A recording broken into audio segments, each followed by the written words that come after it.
Floralis generica, Buenos Aires, Argentina. Floralis generica je skulptura napravljena od čelika i aluminijuma, koja se nalazi ispred zgrade Ujedinjenih nacija u glavnom gradu Argentine. Ova statua je poklon arhitekte Eduarda Catalona, Buenos Aires. Dizajnirana je da uveče zatvara svoje latice i da ih svakoga jutra u 8 sati ponovo otvara. Catalani objašnjava da je cvetanje iz jutra u jutro jasan simbol ponovog rađanja i nade. Ajkula iz Haddingtona, Oxford, Engleska. Autor ove nesvakidašnje skulpture je John Buckley. Po predlogu svog prijatelja Bill Haynea, John je napravio skulpturu u znak protesta protiv upotrebe nuklearne energije nakon napada na Japan i nesreće u Černobilu. Skulptura je prvenstveno postavljena bez dozvole, ali je posle duže borbe sa vlastima ipak ostala na svom neobičnom mestu. Ajkula od 8 metra i 200 kg koja probija krov kuće u Oxfordu postala je prava turistička atrakcija i spomenik protiv zagađenja i upotrebe nuklearne energije. Viljuška, Vevej, Švajcarska. 8 metara visoka viljuška koja krasi vodu Ženevskog jezera u Švajcarskoj kao da je pala sa neba. Postavljena je od 2009. godine kao deo privremene izložbe kompanije Nestle, koja se nalazi u istom mestu. Grad je odlučio da je zadrži zbog svoje popularnosti. Najlepši pogled na ovu avangardnu skulpturu pruža se sa pristaništa Perdonet i jedna je od najfotografisanijih atrakcija čitave Švajcarske. Pustinjska ruka, Atacama, Čile. Džinovska ruka od peska se nalazi 75 km južno od Antofagasta pokraj same magistrale, što je utjecalo na njenu popularnost. Lako je dostupna putnicima i turistima, a pritom je i više nego atraktivna za fotografisanje. Mario Irazaba, poznati čileanski vajar, je autor ovog atraktivnog projekta. Skulptura je projektovana tako da izgleda kao da je sama deo pustinje, to jest kao da je napravljena od pustinjskog peska i kao da i sama izlazi iz tla. Irazaba nastoji da izrazi snažne emocije poput usamljenosti, ranjivosti ili bola kroz svoja umetnička dela. Carhenge, Alijansa, Nebraska. Carhenge je izgrađen 1987. godine blizu grada Alijanse, u ruralnoj Nebraski. Po samom nazivu lako je zaključiti da je autor ovog dela pronašao inspiraciju u misterioznom Stonehengeu i automobilima. Skulptura zapravo predstavlja repliku Stonehengea kada su pozicije automobila u pitanju, a autor Jim Reinders ju je napravio kao poklon svom ocu. Kako bi najlakše posjetili ovo čudno umetničko delo, imajte u vidu da se Alijansa nalazi na samo nekoliko sati severno od I-80, između Omahe i Denvera. Posanka, Turku, Finska.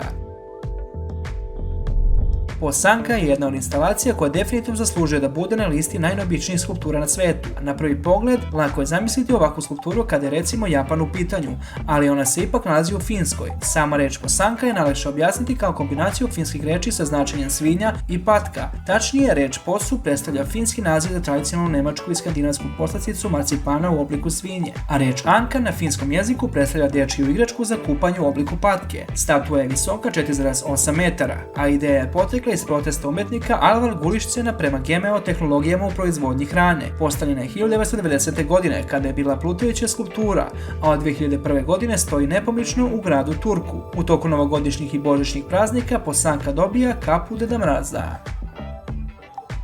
Spomenik Francu Kafki, Prag, Češka.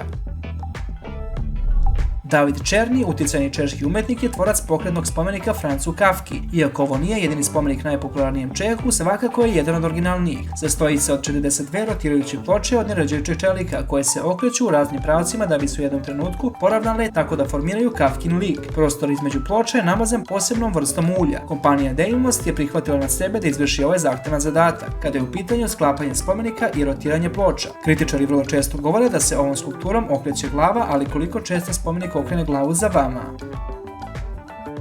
Miguelin, Šangaj, Kina. Osnovna svrha ove nadrealne skulpture bila je zabava posetilaca španskog paviljona na izložbi Expo 2010. u Šangaju. Svakako je skrenula pažnju javnosti, pa je samim tim donirana Šangaju i danas je deo stalne izložbe. Miguelin je skulptura od 6,5 metara u sjedećem položaju, koje može da diše, trepće i smeje se. Autor Miguelina je španska filmska rediteljka Isabel Coixet. Coixet veruje da je Miguelin na misiji da promeni svet i tvrdi da Španija i Kina dele slične vrednosti kada su u pitanju deca. Džinovska hobotnica, Osaka, Japan.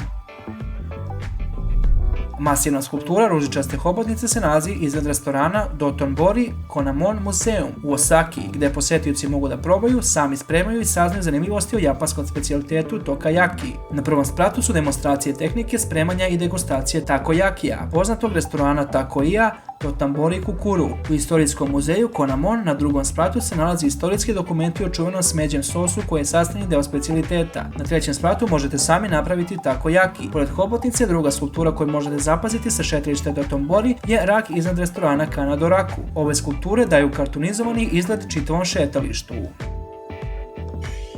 Cadillac Ranch, Amarillo, Texas.